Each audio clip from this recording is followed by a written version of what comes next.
এবার আমি যে ব্যবসা করি, মনে করেন অন্তপক্ষে আমার লাগে 200 থেকে 300 শ্রমিক আছে। দেখা যাইতেছে আমি কখনো বরিশাল কখনো ভোলা, মাসের ভিতরে আমার 20 বার আপলোড করা লাগে। তাহলে একটা মোটর সাইকেল নিয়ে যদি মাসের ভিতরে 20 বার আপলোড করি, তাহলে দেখা যাইতেছে আমার 20 থেকে 25,000 টাকা মানে আমার এই যাতায়াত খরচা।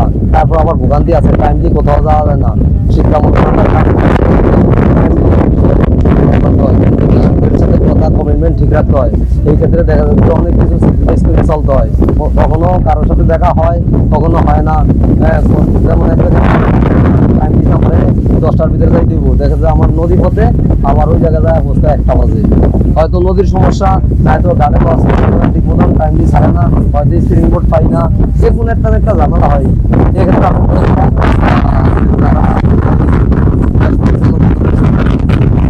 তারা যেন আমাদের জন্য একটা কার্যক্রমটা শুরু করে।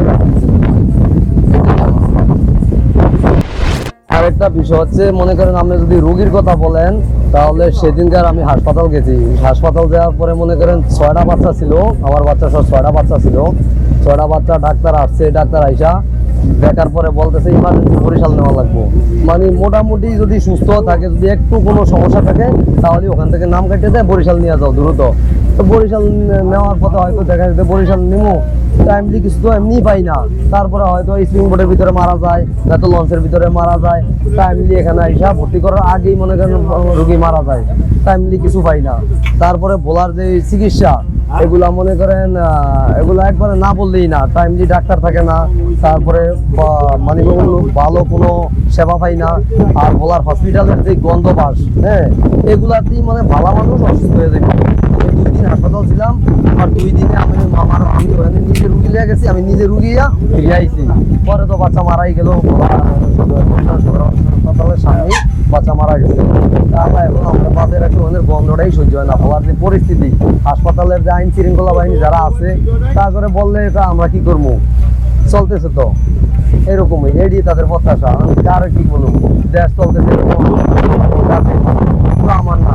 আর ভালো ভালো মানুষের কথা ওখানে কাজে আসে না। বেশি কিছু করে দেবেন, হয়তো অপমানের শিকার হইবেন, নয়তো মায়ের দূরে শিকার হইবেন, যে কোনো একটা শিকার কি বলা হাসপাতালে আমাদের বলে একটা অর্থোপেডিক্স ডাক্তার, একজন অর্থোপেডিক্স ডাক্তার চেম্বারে রুগী দেখার সময় সে অন্য চেম্বারে চলিয়া যায়। ওই দিন আমার এক ছোট ভাই নিয়ে আমি আসছি, তারই পার জোড়া শুকিয়ে গেছে। ডাক্তার ইমার্জেন্সি ভর্তি করছি, ডাক্তারের কাছে পাঠাইছে, ডাক্তারের সাথে পরামর্শের জন্য গেছি। ওই জায়গায় সাংবাদিক আছে, পুলিশ আছে। ডাক্তার বলতেছে আমার এখানে ডিউটি করার কোনো মোড নেই, আপনারা কমপ্লেন করেন, আমার চাকরিটা চলিয়ে যায়, আমার কিছু দেয় আসে না। বলতেছে আমার এই হাসপাতাল চাকরি না করলো আমার কিছু দেয় আসে না। ডাক্তারে নিজে বলছে, ডাক্তারের চেম্বার ফ্রিয়া চলিয়ে গেছে। হাজারো সাংবাদিক ছিল ওই জায়গায়, তাদের সাথে বলতে বলা হাসপাতালের ডাক্তার ডাক্তার ভাঙ্গাচুরার ডাক্তার।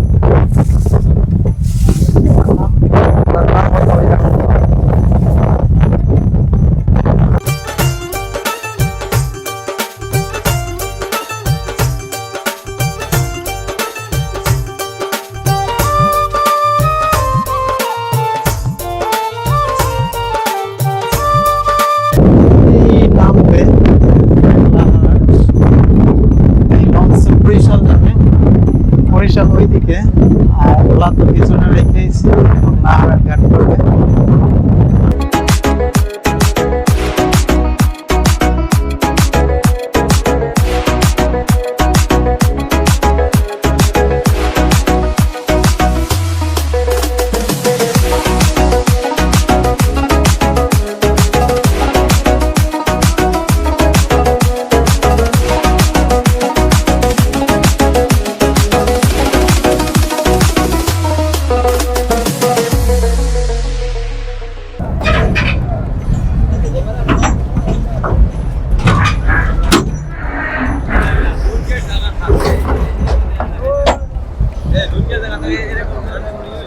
অনেক লোক,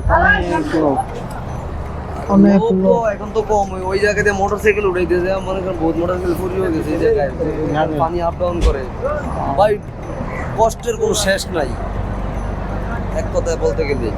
আর কি ব্রিজ হইলে আমাদের অত্যন্ত খুবই একটা ভালো হয় সাধারণ মানুষের জন্য, এমনকি রুগীর জন্য, সাধারণ মানুষের জন্য, যারা ব্যবসা বাণিজ্য করে তাদের জন্য। ইভেন্ট ভোলা পরিষদ যদি একটা ব্রিজ হয়, সড়ক পথে খুবই ভালো হয়। আপনার এই চ্যানেলটার নাম কি? সার্চ করেন।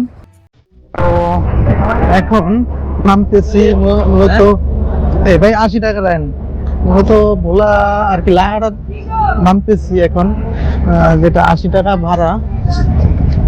নামার পর এখন যাবো বরিশাল। একটা ঠিক এখন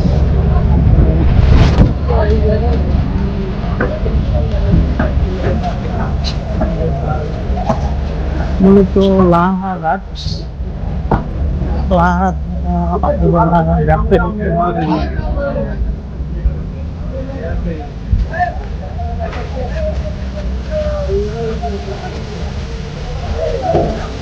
এই জায়গায় নামার পরে মানুষ থেকে যাবো মূলত